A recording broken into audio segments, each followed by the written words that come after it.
انجام دیتا ہے تو اس کا مطلب یہ ہے کہ وہ اللہ کے حق میں، اللہ کی عبادت میں اللہ کے ساتھ وہ ظلم کر رہا ہے. اور ظلم کی قسموں میں یہ سب سے بدترین قسم ہے، اظلم الظلم. ظلم کی قسموں میں سب سے خطرناک، سب سے بڑا ظلم ہے. یہ ایسا ظلم ہے جس کو ظلم عظیم کہا گیا ہے. لقمان حکیم اپنے بیٹے کو نصیحت کرتے ہوئے کہتے ہیں وَإِذْ قَالَ لُقْمَانُ لِابْنِهِ وَهُوَ يَعِظُهُ يَا بُنَيَّ لَا تُشْرِكْ بِاللَّهِ إِنَّ الشِّرْكَ لَظُلْمٌ عَظِيمٌ. لقمان حکیم اپنے بیٹے کو نصیحت کرتے ہوئے کہتے ہیں اے پیارے بیٹے، تم اللہ کے ساتھ کسی کو شریک مت کرو، اس لیے کہ شرک سب سے بڑا ظلم ہے. شرک سب سے بڑا ظلم ہے. یہ ایسا ظلم ہے جس کی اللہ تعالیٰ کے پاس مغفرت نہیں ہے. ان اللہ لا یغفر ان یشرک بہ ویغفر ما دون ذلک لمن یشاء. اللہ تعالیٰ اس ظلم کو کبھی بھی معاف کرنے والا نہیں ہے. یہ سب سے بڑا ظلم ہے. اور ظلم کی جو دوسری قسم ہے، اللہ کے بندوں پر، اللہ کی مخلوق پر ظلم کرنا. اور اس کی بھی بڑی شکلیں ہیں. بندوں پر ظلم کی بہت ساری شکلیں ہیں، مخلوق پر ظلم کی بہت ساری شکلیں ہیں.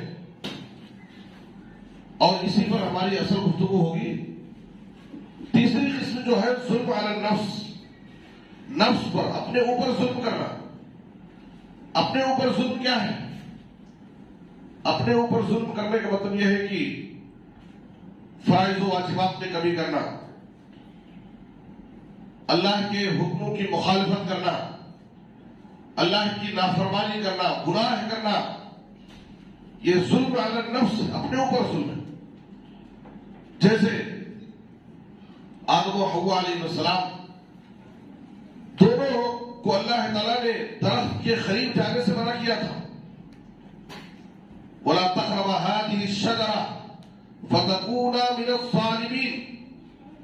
اس درخت کے قریب بھی بچاؤ ورنہ تم ظالموں میں سے ہو جاؤ گے. شیطان کے وسوسے میں آ کر وہ اس درخت کے قریب چلے گئے. اللہ کی نافرمانی ان سے ہو گئی، لیکن جیسے ہی ان سے اللہ کی نافرمانی ہوئی انہیں فوراً اپنی غلطی کا احساس ہو گیا اور اللہ کی بارگاہ میں تائب ہو گئے اور دعا کرتے ہیں ربنا ظلمنا انفسنا وان لم تغفر لنا وترحمنا لنكونن من الخاسرین. اے ہمارے رب، ہم نے اپنے اوپر ظلم کر لیا ہے. دیکھیے، ربنا ظلمنا انفسنا، اے ہمارے رب، ہم نے اپنے نفسوں پر، اپنے اوپر ظلم کر لیا ہے. کیسے؟ تیرے حکم کی نافرمانی کر کے. تو نے ہم کو درخت کے قریب جانے اور پھل کھانے سے منع کیا تھا. ہم سے تیرے حکم کی نافرمانی ہو گئی، ہم نے اپنے اوپر ظلم کر لیا.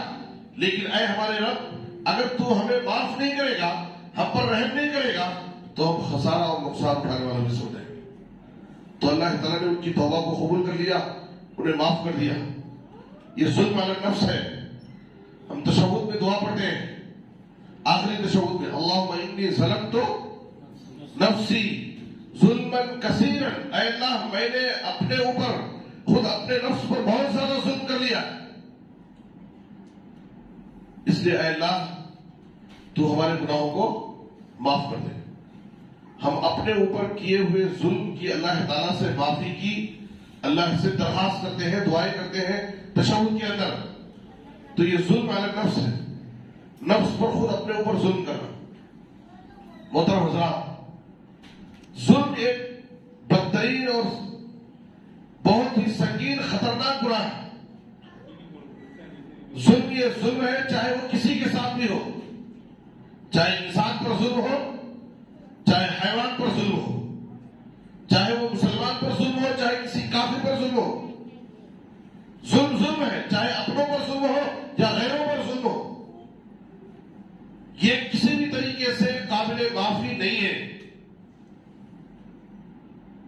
آپ کو معلوم ہے کہ ایک عبادت گزار دیندار عورت نے اس کی طرف سے ایک بلی پر ظلم ہو گیا. اس نے اس کو باندھ کر گھر میں رکھ لیا, نہ اس کو کھلایا پلایا اور نہ اس کو باہر چھوڑا کہ جا کر کے خود کچھ کھا پی لے, اور اسی کی وجہ سے اس کی موت ہو گئی اور یہ اس کے جہنم میں جانے کا سبب بن گیا. ایک بلی پر ایک نیک عبادت گزار خاتون کی طرف سے ظلم ہوا تو وہ اس کے جہنم میں جانے کا سبب بن گیا. اس کے مقابلے میں بنو اسرائیل کی ایک فاحشہ بدکار عورت نے ایک پیاسے کتے پر رحم فرمایا اور یہ رحم اس کے گناہوں کی مغفرت کا سبب بن گیا. تو آپ غور فرمائیے کہ ظلم یہ ظلم ہے, چاہے وہ کسی پر بھی ہو, انسان پر ہو, حیوان پر ہو, اپنوں پر ہو, غیروں پر ہو. یہ چیز اللہ رب العالمین کو ہرگز پسند نہیں ہے. اسی لیے قرآن مجید میں اللہ تعالیٰ جگہ جگہ کہیں اللہ فرماتا ہے ما للظالمین من حمیم ولا شفیع یطاع. قیامت کے دن ظالموں کا کوئی دوست نہیں ہوگا, اس کے لیے کوئی ظالموں کے حق میں کوئی سفارش ہی نہیں ہوگا. وہ بے سہارا ہوں گے قیامت کے دن. کہیں اللہ نے فرمایا وما للظالمین من انصار, ظالموں کا قیامت کے دن کوئی مددگار نہیں ہوگا. ان اللہ لا یہدی القوم الظالمین, اللہ ظالم قوم کو ہدایت نہیں دیتا. الا لعنت اللہ علی الظالمین, خبردار ظالموں پر اللہ کی لعنت. انہ لا یفلح الظالمون, ظالم کبھی کامیاب نہیں ہو سکتے. قرآن مجید میں متعدد آیتیں جس میں ظلم کے انجام سے ڈرایا گیا ہے اور ظالموں کے لیے سخت وارننگ آئی کہ اے انسان, اگر تو کسی پر بھی ظلم کرے گا اللہ تعالیٰ تجھے چھوڑنے والا نہیں, نہ دنیا میں اور نہ آخرت میں. اور یہی وجہ ہے کہ یہ ایسا سنگین خطرناک گناہ ہے, ایسا بدترین گناہ ہے جس کو اللہ تعالیٰ نے خود اپنے اوپر اللہ نے حرام کر دیا. اللہ فرماتا حدیث قدسی ہے یا عبادی انی حرمت الظلم علی نفسی وجعلته بینکم محرما فلا تظالموا. اے میرے بندو, میں نے اپنے اوپر ظلم کو حرام کر لیا ہے, میں کسی پر ظلم نہیں کرتا. اللہ فرما رہا ہے کہ اے میرے بندو, میں نے اپنے اوپر ظلم کو حرام کر دیا ہے, میں کسی پر ظلم نہیں کرتا اور اس کو تمہارے لیے بھی حرام کر دیا. فلا تظالموا, اس لیے ایک دوسرے پر ظلم مت کرو. ظلم سے منع کیا جا رہا ہے. اللہ تعالیٰ خود اپنے اوپر اس چیز کو حرام قرار دیا ہے. قرآن مجید میں اللہ تعالیٰ نے کہا ان اللہ لا یظلم مثقال ذرہ, اللہ تعالیٰ کسی پر ذرہ برابر بھی ظلم نہیں کرتا. یعنی جزا اور سزا کے معاملے میں قیامت کے دن جب اللہ تعالیٰ بندوں کو بدلا دے گا تو ایسا نہیں ہے کہ بندے نے نیکی زیادہ کی ہو اس کو اجر و ثواب کم ملا ہے, یا بندے کو اس کے گناہ سے زیادہ اللہ اس کو سزا دے, یا اللہ کے نظام عدل کے خلاف اللہ تعالیٰ بندوں پر ذرہ برابر بھی ظلم نہیں کرتا. ان اللہ لا یظلم الناس شیئا, اللہ تعالیٰ لوگوں پر کچھ بھی ظلم نہیں کرتا. اس طریقے سے اللہ تعالیٰ نے اپنی ذات سے ظلم کی نفی کی ہے کہ میں نے اپنے اوپر ظلم کو حرام کر دیا ہے, میں کسی پر ذرہ برابر بھی ظلم نہیں کرتا. اس لیے اے میرے بندو, تم بھی کسی پر ظلم مت کرو. میرے بزرگوں اور دوستو, ظلم کی بہت ساری شکلیں ہیں.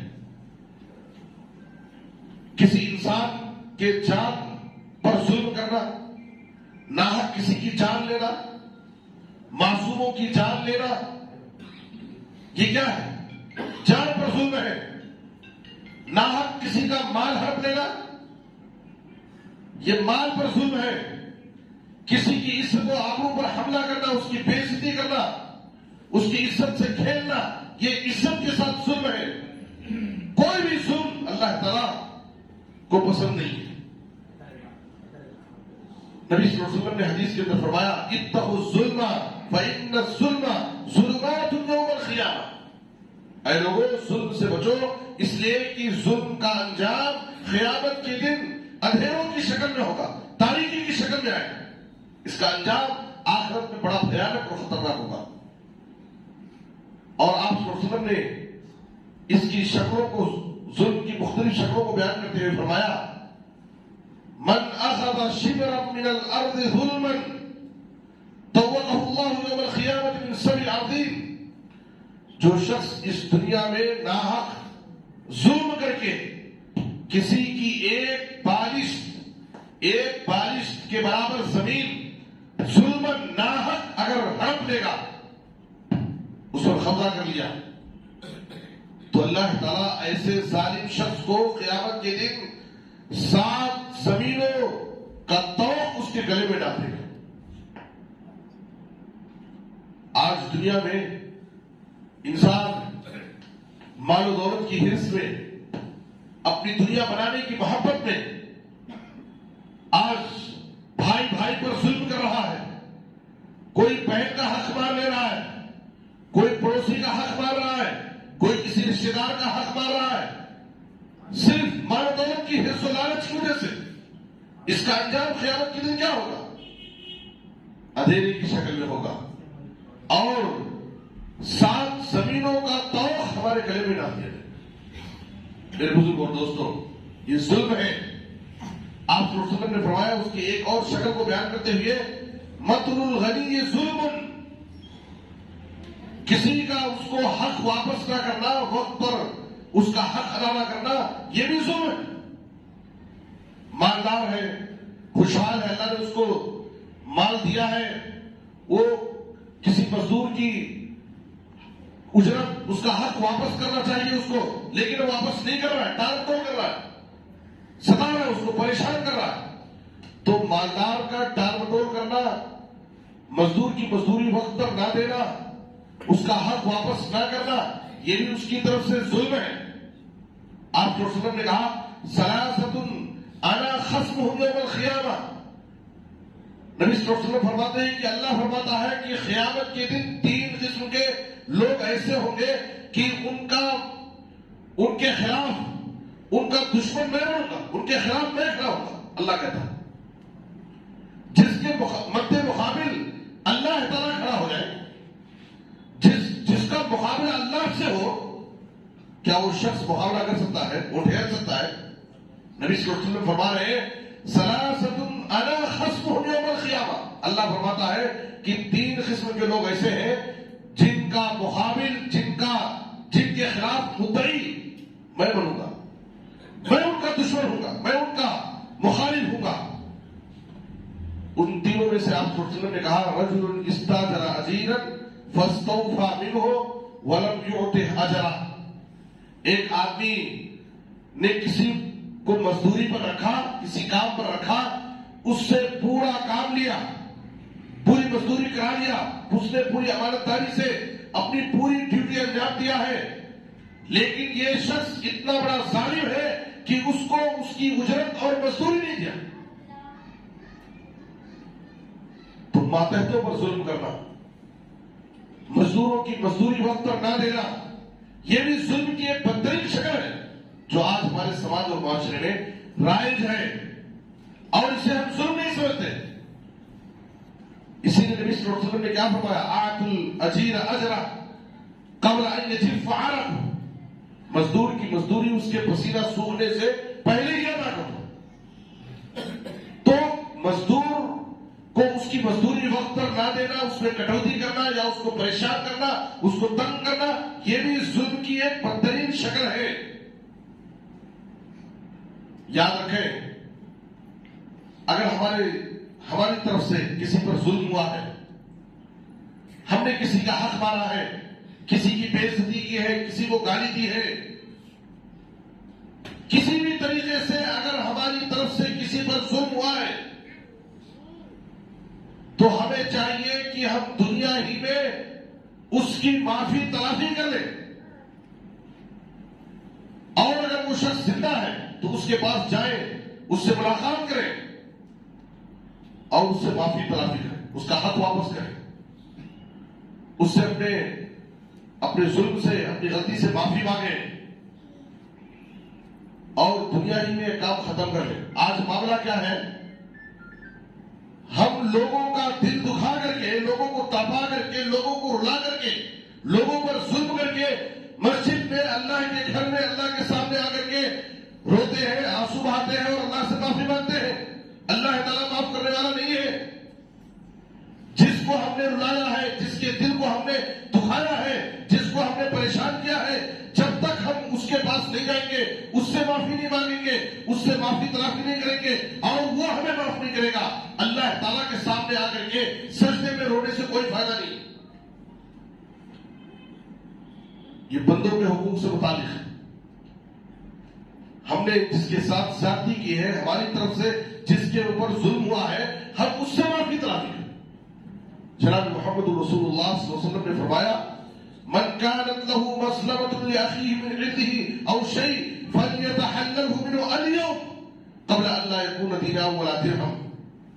اگر کسی کی طرف سے کسی پر، اس کے مال پر، اس کی عزت و آبرو پر یا کسی بھی چیز پر اگر ظلم ہوا ہے تو اسے چاہیے کہ آج ہی اس کے پاس جا کر کے اس کی معافی تلافی کر لے۔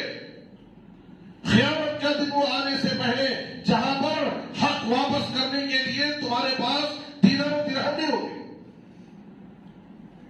وہاں تمہارے پاس تمہاری زندگی میں کی گئی، کمائی گئی نیکیاں ہوں گی۔ تمہاری نیکیوں کو اللہ تعالیٰ مظلوموں میں تقسیم کر دے گا، اور اگر تمہاری نیکیاں ختم ہو جائیں گی تو مظلوموں کے گناہوں کو تمہارے اوپر لاد دیا جائے گا۔ اور اسی کو نبی صلی اللہ علیہ وسلم نے کہا، میری امت کا ایسا شخص قیامت کے دن مفلس کہلائے گا۔ میری امت میں قیامت کے دن ایسا شخص مفلس کہلائے گا کہ جب وہ رب العالمین کی عدالت میں، رب کی بارگاہ میں حاضر ہوگا تو اس کے پاس نیکیاں ہوں گی، نمازوں کی شکل میں، روزے کی شکل میں، زکات کی شکل میں، لیکن اس نے اللہ کے بندوں پر ظلم کیا۔ آپ صلی اللہ علیہ وسلم نے جب صحابہ سے پوچھا، اتدرون من المفلس، صحابہ جانتے ہو کہ مفلس کون ہے؟ صحابہ کرام نے مفلس کی عام تعریف کی، المفلس فینا من لا درہم لہ ولا متاع۔ مفلس وہ ہے جس کے پاس دینار و درہم نہ ہو، روپے اور پیسے نہ ہو، مفلس ہے، غریب انسان ہے۔ نبی صلی اللہ علیہ وسلم نے کہا، ان المفلس من امتی یاتی یوم القیامت بصلاۃ وصیام وزکات۔ دیکھیے تین بڑی بڑی عبادتوں کا ذکر ہے اس حدیث کے اندر۔ ہم اس خوش فہمی میں رہتے ہیں کہ آخرت میں ہماری نمازیں ہمیں اللہ کے عذاب سے بچا لے گی، جبکہ ہم اللہ کے بندوں پر ظلم کر رہے ہیں۔ قیامت کے دن نبی صلی اللہ علیہ وسلم نے کہا کہ میری امت کا مفلس وہ ہوگا جو اللہ کے سامنے، اللہ کے پاس نماز، روزہ اور زکات لے کر کے آئے گا۔ بطور مثال نبی صلی اللہ علیہ وسلم نے تین بڑی بڑی عبادتوں کا ذکر کیا ہے کہ اس کے نام اعمال میں بڑی بڑی نیکیاں ہوں گی۔ وہ دنیا میں بڑا عبادت گزار تھا، لیکن یاتی ھذا وقد شتم ھذا وقذف ھذا واکل مال ھذا وسفك دم ھذا وضرب ھذا فیؤتى ھذا من حسناتی وھذا من حسناتی۔ کسی کو مارا ہوگا، کسی کو گالی دیا ہوگا، کسی پر الزام لگایا ہوگا، کسی کا خون بہایا ہوگا، ناحق کسی کو پریشان کیا ہوگا۔ اللہ تعالیٰ قیامت کے دن سب کے ساتھ انصاف کا معاملہ کرے گا، اور اس کی نیکیوں کو، جو نماز، روزے اور زکات کی شکل میں لے کر کے آیا تھا، اس کی نیکیوں کو اللہ تعالیٰ ان مظلوموں میں بانٹ دے گا۔ ظلم کی شکایت کرنے والے بھی باقی رہیں گے، ظلم کی شکایت کرنے والے بھی باقی رہیں گے، نیکیاں اس کی ختم ہو جائیں گی۔ اس کے بعد اللہ کیا کرے گا؟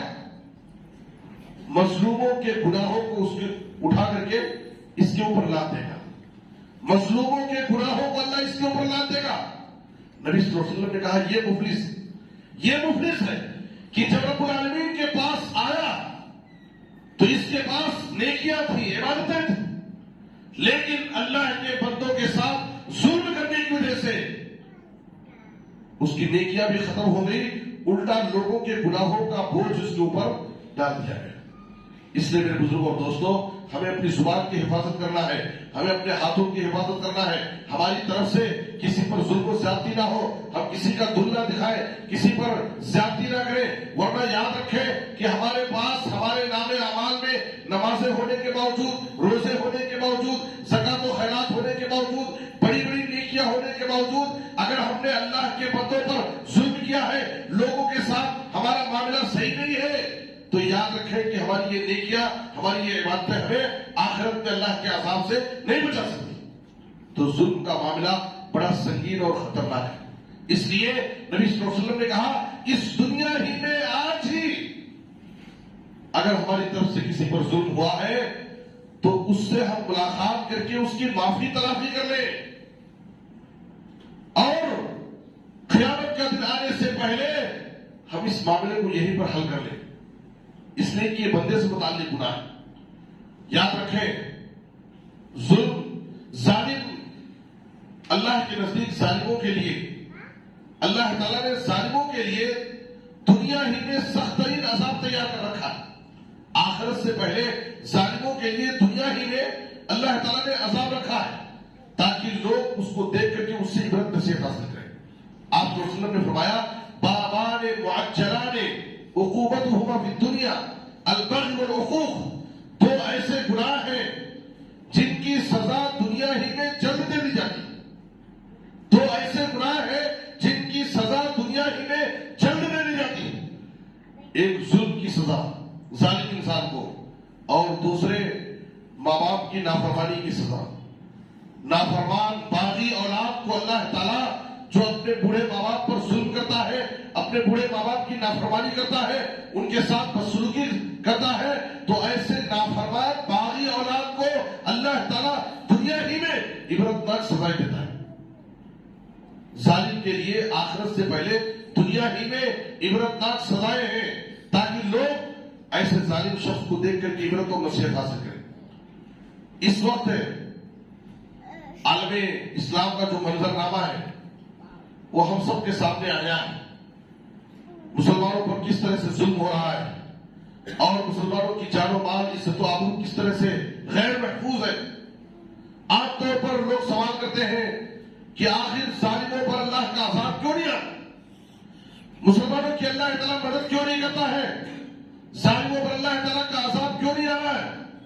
اللہ تعالیٰ نے فرمایا سورہ ابراہیم میں، وَلَا تَحْسَبَنَّ اللَّهَ غَافِلًا عَمَّا يَعْمَلُ الظَّالِمُونَ۔ عذاب کے سلسلے میں اللہ رب العالمین کا ایک قانون استدراج ہے، مہلت دینا، ڈھیل دینا۔ اللہ تعالیٰ بندوں کے گناہوں پر فوری طور پر اللہ تعالیٰ پکڑ نہیں کرتا ہے، اللہ تعالیٰ فوراً سزا نہیں دیتا ہے، فوراً مواخذہ نہیں کرتا ہے، بلکہ اللہ رب العالمین کا ایک قانون استدراج، ڈھیل دینا۔ اللہ تعالیٰ نے یہاں پر کیا فرمایا، وَلَا تَحْسَبَنَّ اللَّهَ غَافِلًا عَمَّا يَعْمَلُ الظَّالِمُونَ۔ ظالم جو اللہ کے بندوں پر ظلم کر رہے ہیں، نعوذ باللہ، تم ہرگز یہ نہ سمجھو کہ اللہ تعالیٰ ظالموں کے ظلم سے بے خبر ہے۔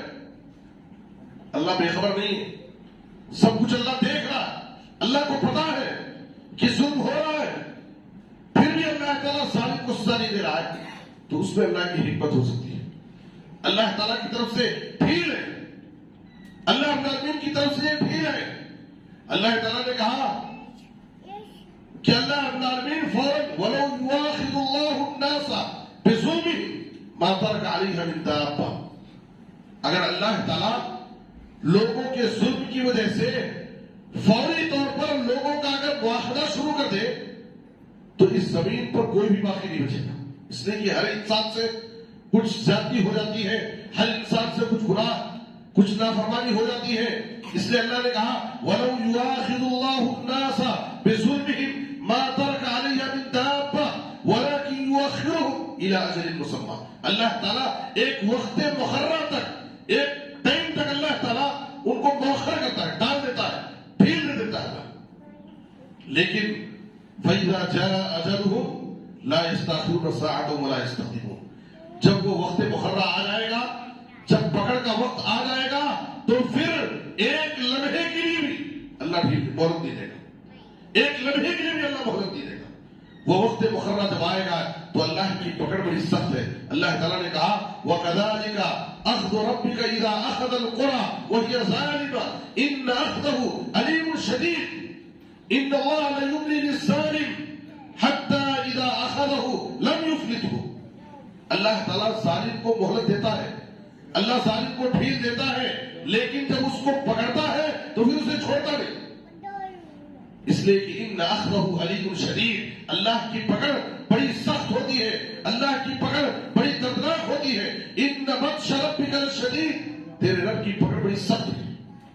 اور جب اللہ تعالیٰ ظالم کو پکڑتا ہے تو پھر اس کی کوئی بھی چالاکی، اس کی کوئی بھی تدبیر اس کو اللہ کی پکڑ سے نہیں بچا سکتی ہے۔ تو یہ اللہ کا قانون استدراج ہے۔ ہمیں یہ نہیں سمجھنا چاہیے کہ آخر ظالموں پر اللہ کا عذاب کیوں نہیں آ رہا، یہ اللہ کی طرف سے ڈھیل ہو سکتی ہے۔ اللہ سورہ قلم میں فرماتا ہے سَنَسْتَدْرِجُهُمْ مِنْ حَيْثُ لَا يَعْلَمُونَ وَأُمْلِي لَهُمْ إِنَّ كَيْدِي مَتِينٌ۔ ہم ان کو آہستہ اس طرح سے پکڑیں گے کہ ان کو پتہ بھی نہیں چلے کیسے اچانک ان پر اللہ کا عذاب آئے۔ ان کی ساری ٹیکنالوجی، ان کی ساری تدبیریں، ان کی ساری چالیں سب ناکام ہو جائے گی، اس لیے کہ اللہ فرماتا ہے وَأُمْلِي لَهُمْ، میں انہیں ڈھیل دیتا ہوں، إِنَّ كَيْدِي مَتِينٌ، میری تدبیر بڑی مضبوط ہوتی ہے۔ دنیا والے پلاننگ کرتے ہیں، اپنے پلان میں بسا اوقات فیل ہو جاتے ہیں، لیکن یاد رکھو کہ اللہ تعالیٰ کی تدبیر بڑی مضبوط ہوتی ہے۔ اللہ تعالیٰ جب بندے کو پکڑتا ہے تو پھر اللہ تعالیٰ کسی کو نہیں چھوڑتا۔ اس لیے ہمیں یہ سمجھنا چاہیے کہ اگر وقتی طور پر ظالم پر اللہ کا عذاب نہیں آ رہا ہے تو یہ اللہ رب العالمین کی طرف سے قانون استدراج ہے، یہ اللہ رب العالمین کی طرف سے اس کے لیے ڈھیل ہے، اللہ تعالیٰ اس کو ڈھیل دیا ہے۔ لیکن جب اللہ اس کو اس کا وقت مقررہ آ جائے گا تو اللہ تعالیٰ ضرور اس کی گرفت کرے گا، اور اللہ کی پکڑ بڑی سخت ہے، بڑی خطرناک ہوتی ہے۔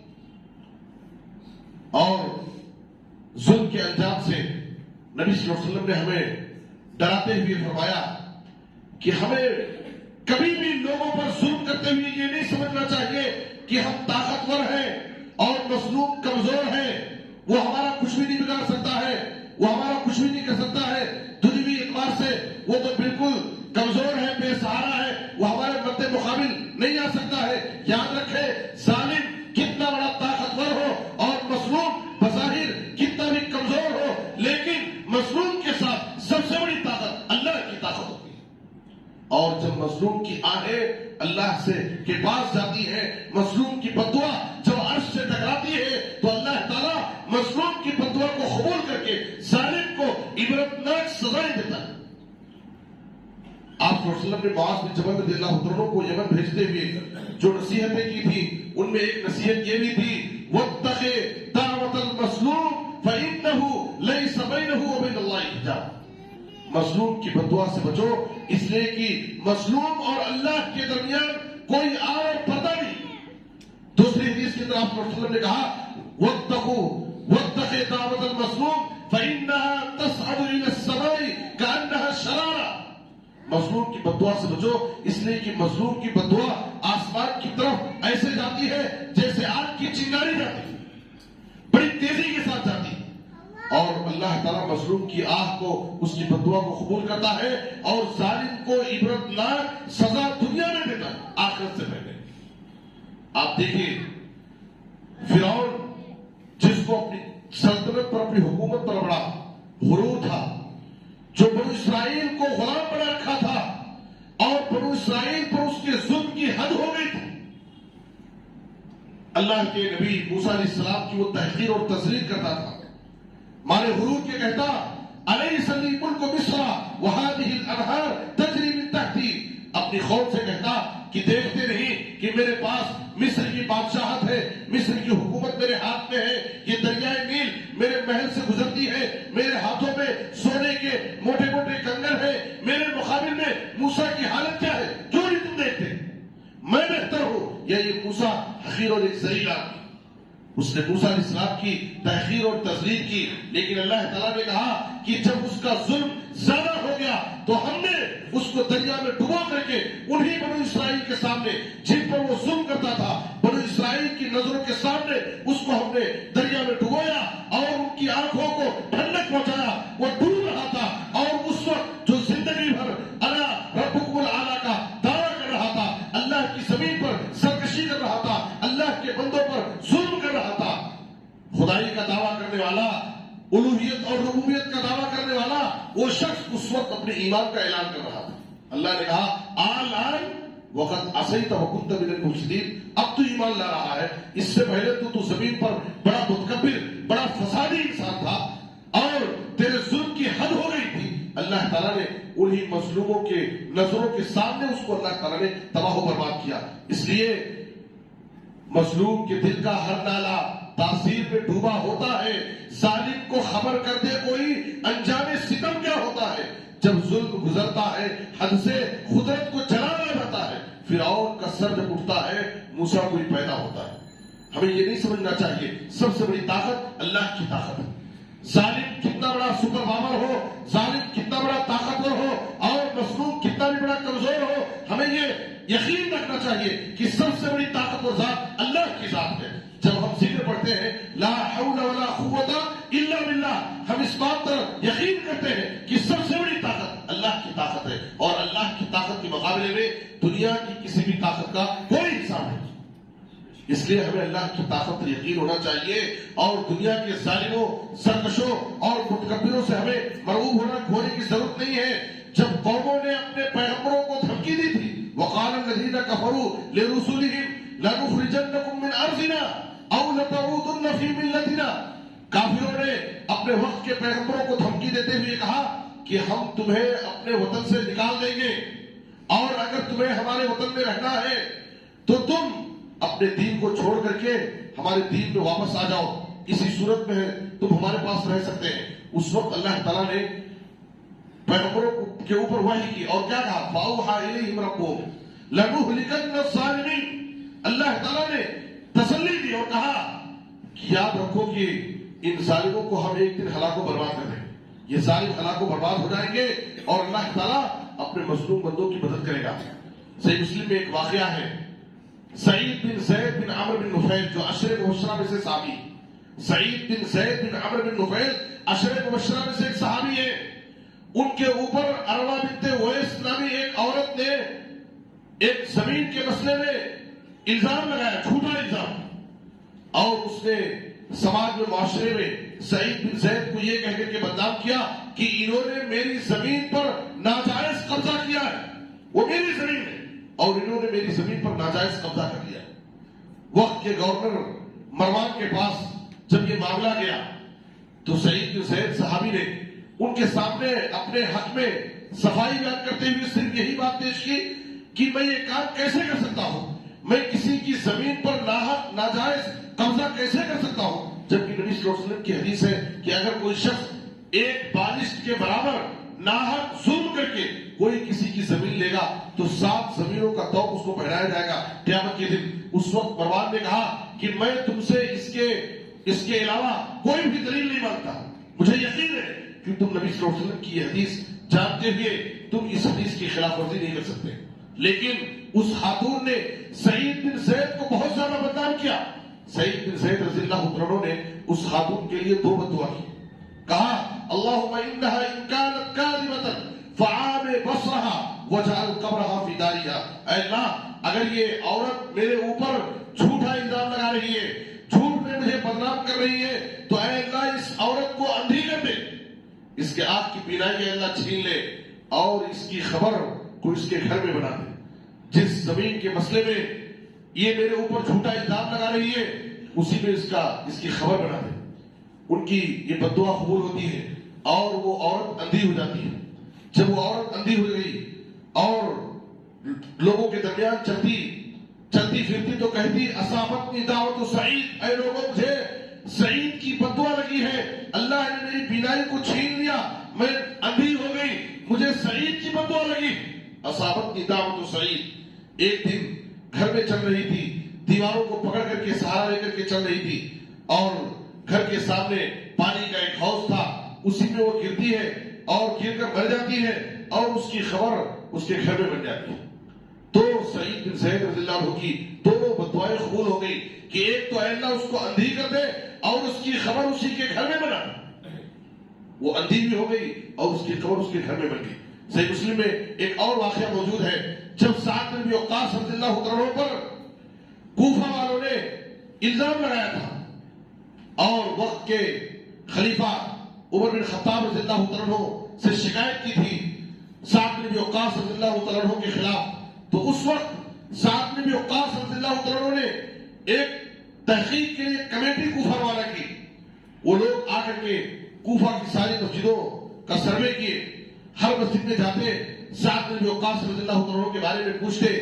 ساری مسجد میں لوگ ان کی تعریف کرتے تھے، لیکن بنو عبس کی ایک مسجد میں جب پہنچے تو وہاں ایک شخص جس کا نام اسامہ بن قتادہ تھا وہ کھڑا ہوتا ہے اور وہ سعد بن وقاص پر جھوٹے الزامات لگاتا ہے اور کہتا ہے کہ یہ ہمارے ساتھ کسی سریہ میں شریک نہیں ہوتے ہیں اور ہمارے درمیان مساوات سے کام نہیں لیتے ہیں، ہمارے درمیان وہ انصاف سے کام نہیں لیتے ہیں، لوگوں پر ظلم کرتے ہیں، یہاں تک کہ ان کو صحیح طور پر نماز بھی پڑھانا نہیں آتا ہے. ایسے جھوٹے الزامات سعد بن وقاص رضی اللہ عنہ پر لگائے. اس وقت سعد بن وقاص رضی اللہ عنہ نے 3 بددعائیں کی تھی. کہا اللہم ان کان عبدک ھذا قام ریاء و سمعہ، اے اللہ اگر یہ تیرا بندہ جھوٹا ہے اور میرے اوپر جھوٹا الزام لگا رہا ہے فاطل عمرہ واطل فقرہ وعرضہ بالفتن.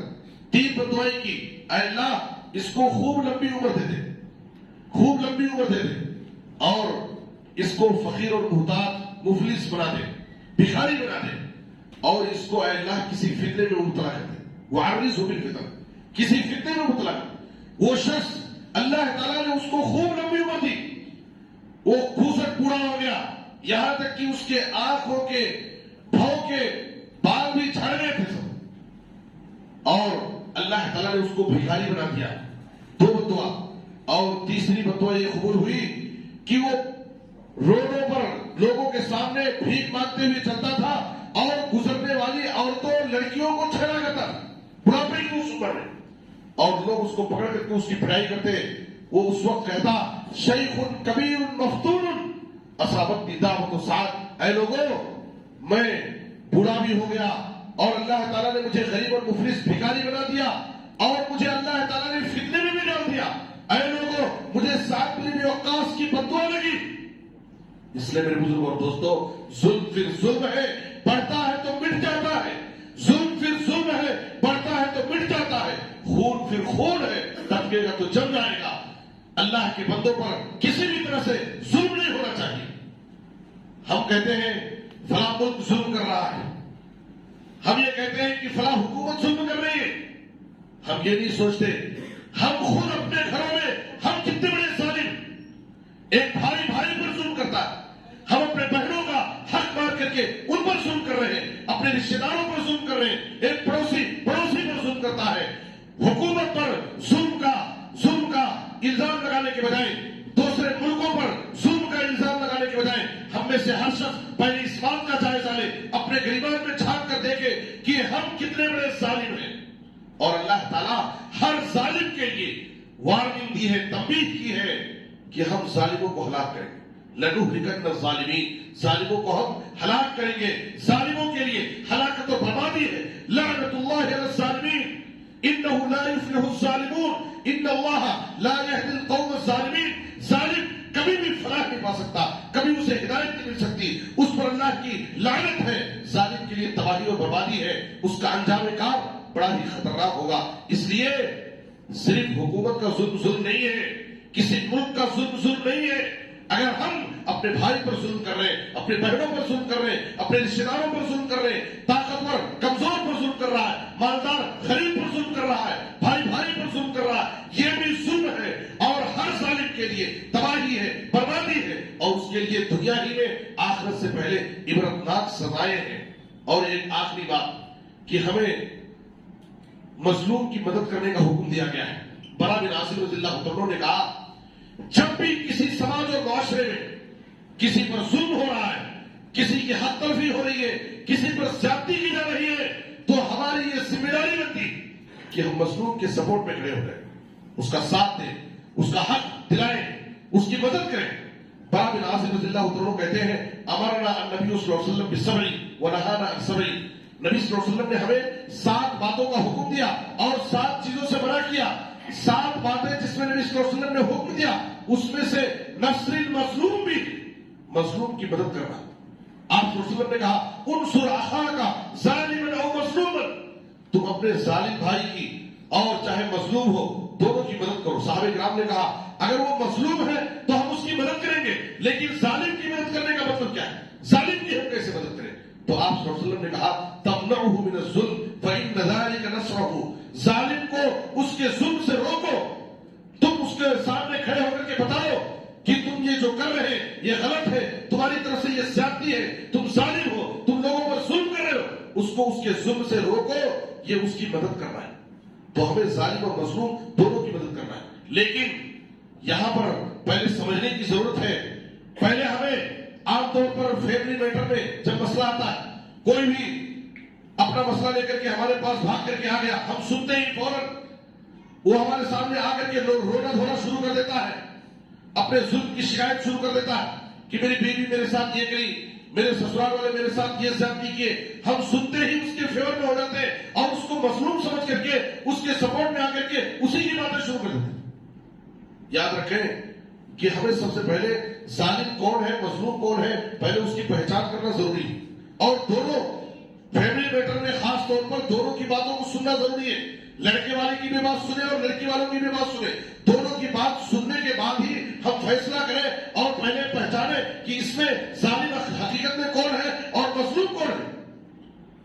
ابن حزم نے لکھا ہے کہ عمر بن خطاب رضی اللہ عنہ کے پاس ایک شخص آیا اپنے ظلم کی شکایت لے کر کے اور کہا کہ فلاں شخص نے میرے اوپر اس قدر ظلم کیا اور مجھے میری اتنی پٹائی کیا کہ مارتے مارتے اس نے میری آنکھ پھوڑ دی۔ وہ بڑے درد سے اپنی ظلم کی شکایت بیان کر رہا ہے۔ عمر بن خطاب رضی اللہ عنہ خاموشی سے اس کی ساری شکایت کو سنے اور سن کر خاموش رہے۔ وہ آدمی بے قابو ہو گیا اور اس نے کہا کہ امیر المومنین، میں آپ کے سامنے اپنے ظلم کی شکایت لے کر کے آیا ہوں اور میرے ظلم کی شکایت سن کر کے آپ خاموش ہیں، کوئی ایکشن نہیں لے رہے اور نہ تو غصے کا اظہار کر رہے۔ تو عمر بن خطاب رضی اللہ عنہ نے کہا کہ میں نے ابھی تمہاری شکایت سنی ہے، میرے اوپر یہ بھی ضروری ہے کہ سامنے والے کی بھی میں تحقیق کروں اور دیکھوں کہ اس میں مظلوم کون ہے اور ظالم کون ہے۔ ایک آدمی کو بھیج کر کے اس کو بلوایا، جب اس کو بلا کر کے لایا گیا تو دیکھا گیا کہ یہ جو مظلوم بن کر کے آیا تھا اور اپنے ظلم کی شکایت کر رہا تھا کہ اس نے مجھ کو میری پٹائی کی اور میری ایک آنکھ پھوڑ دی، جب تحقیق کیا اور دیکھا اس کو سامنے لایا گیا تو یہ صاحب نے اس کو مار کر کے اس کی دونوں آنکھوں کو پھوڑ دیا۔ تو عمر بن خطاب رضی اللہ عنہ نے کہا، اسی لیے نبی صلی اللہ علیہ وسلم نے کہا کہ سب سے پہلے کسی کی مدد کرنے کے بجائے اور کسی کے حق میں فیصلہ کرنے کے بجائے دونوں کی باتوں کو سنو اور دونوں کو سامنے بٹھا کر کے دونوں کی باتوں کو معلوم کر کے تحقیق کرو کہ واقعی اس میں ظالم کون ہے اور مظلوم کون ہے۔ ظالم کو ظلم سے روکنا ہے اور مظلوم کی ہم مدد کرنا ہے۔ اللہ سے دعا ہے کہ اللہ تعالیٰ ہمیں ہر حال میں ہر قسم کے ظلم سے اللہ تعالیٰ ہم سب کو بچائے، ہر ایک کے ساتھ خیر کا معاملہ کرنے کی توفیق دے۔ آمین۔ صلی اللہ علیہ نبینا محمد وآلہ وصحبہ اجمعین۔ والسلام علیکم ورحمۃ اللہ۔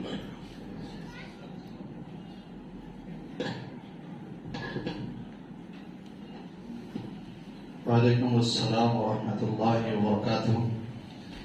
محترم حضرات، ابھی تک ہم لوگ شیخ سے ظلم سے متعلق قرآن حدیث سے مدلل اور مزین بیان سن رہے تھے اور بہت اثردار خطاب تھا۔ اللہ تعالی ہم تمام لوگوں کو ہر طرح کے ظلم سے محفوظ رکھے اور عدل و انصاف پر مبنی زندگی گزارنے کی توفیق عطا فرمائے۔ شیخ کا بہت بہت شکریہ ادا کرتے ہیں۔ اللہ تعالیٰ شیخ کو جزائے خیر سے نوازے، صحت و تندرستی اللہ تعالیٰ آپ کو عطا فرمائے اور ان کوششوں کو اللہ تعالیٰ آپ کی میزان حسنات میں شامل فرمائے۔ ابھی سوال اور جواب کے لیے انشاءاللہ 5 منٹ کا وقفہ آپ کے پاس ہے۔ اگر کسی کے پاس سوال ہے تو اگر سوال ہے تو سوال کر سکتے ہیں، اگر نہیں ہے تو انشاءاللہ آگے کا پروگرام جاری رکھیں گے. مائک بھی ہے، اگر کسی کے پاس کوئی سوال ہے تو انشاءاللہ سوال کر سکتے ہیں. عورتوں سے بھی گزارش ہے، آپ کے پاس کوئی سوال ہے تو جلدی بھیجنے کی کوشش کریں.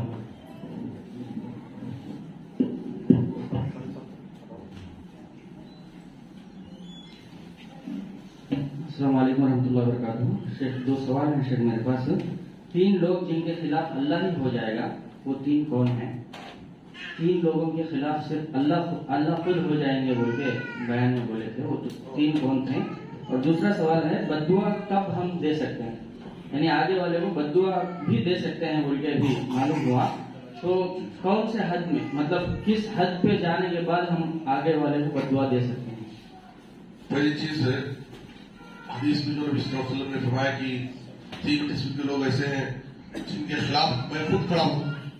تو اس میں نبی صلی اللہ علیہ وسلم نے کہا کہ پہلا وہ شخص جس نے کسی غلام کو، کسی آزاد شخص کو بیچ کر کے، غلام بتا کر کے اس کو بیچ کر کے اس کی قیمت کھا لیا. پہلے زمانے میں غلامی کا تصور تھا، غلاموں کی خرید و فروخت ہوتی تھی. تو کسی آزاد آدمی، حالانکہ وہ غلام نہیں ہے، آزاد ہے، اس کو غلام بتا کر کے اس کو بیچ کر کے فروخت کر کے اس کی قیمت کھا لیا. نمبر 1. دوسرا وہ شخص جس نے اللہ کے نام پر کسی سے عہد و معاہدہ کیا، اللہ کا واسطہ دے کر کے، بیچ میں اللہ کو سامنے رکھ کر کے اللہ کا واسطہ دے کر کے اللہ کے نام پر عہد و معاہدہ کیا اور اس کو توڑ دیا. یعنی اس نے اللہ کے نام کا بھی پاس و لحاظ نہیں کیا، اللہ کا واسطہ دے کر کے اللہ کے نام پر اس نے عہد و معاہدہ کیا. کوئی ایگریمنٹ ہوا ہے کہ ہمارے درمیان بیچ میں اللہ واسطہ ہے، ہم اللہ کے واسطے پر اللہ کے نام پر یہ معاہدہ کر رہے ہیں، تو اس نے اس کا بھی پاس و لحاظ نہیں کیا، اس معاہدے کو توڑ دیا. تو نبی صلی اللہ علیہ وسلم نے کہا کہ کل قیامت کی دن اس کے مقابلے میں اللہ کھڑا ہوگا.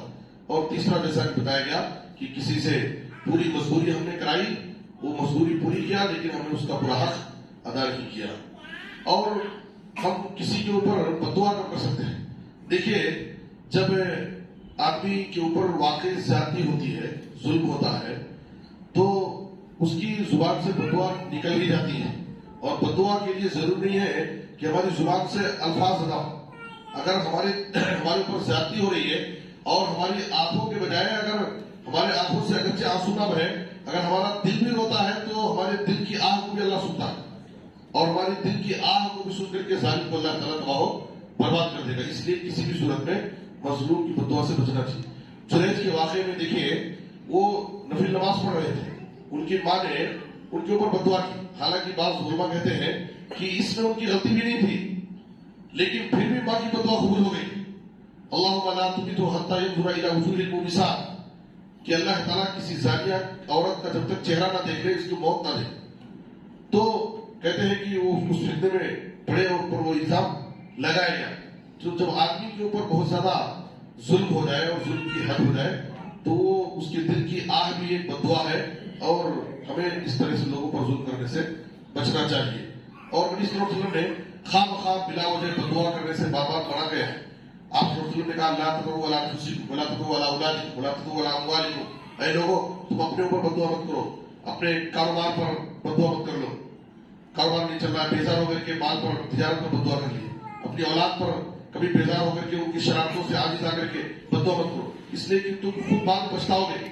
جب تمہاری اولاد تمہاری بد دعا کا شکار ہو کر کے پریشان رہے گی اور تمہاری نظر کے سامنے وہ تڑپے گا تو تم خود پریشان ہوگے اور تمہیں افسوس ہوگا کہ کاش کہ میں نے بد دعا نہ کیا ہوتا. اللہ اکبر.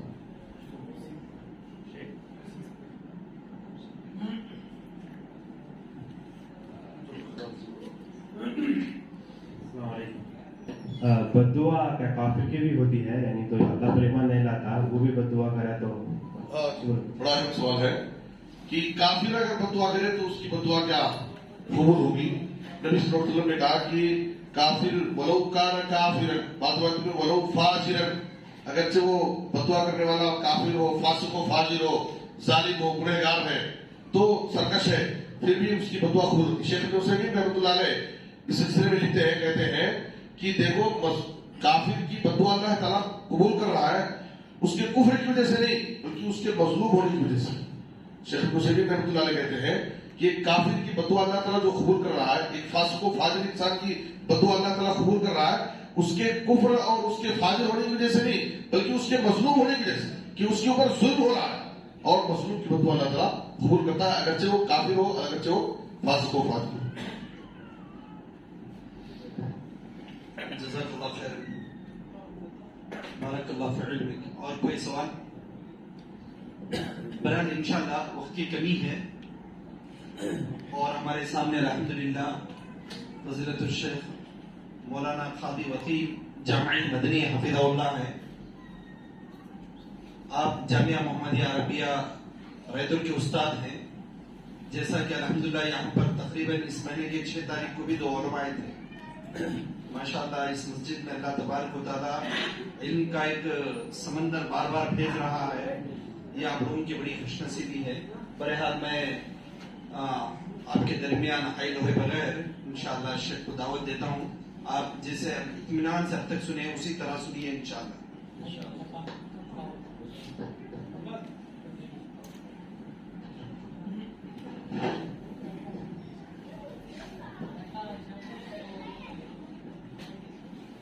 السلام علیکم ورحمۃ اللہ وبرکاتہ۔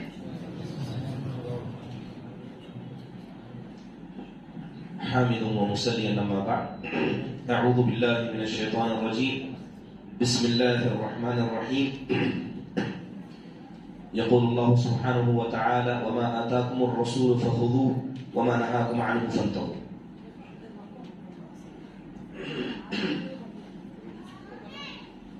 محترم و مکرم اساتذہ اکرام، معزز علماء اکرام، عمائدین جماعت و جمعیت، حاضرین و حاضرات، الحمدللہ کافی وقت سے بہت ساری باتیں ہم سن رہے ہیں، وقت زیادہ نہیں ہے، تو انشاءاللہ تعالی بغیر کسی تمہید کے موضوع کے حوالے سے چند باتیں آپ کے سامنے رکھنے کی کوشش کروں گا۔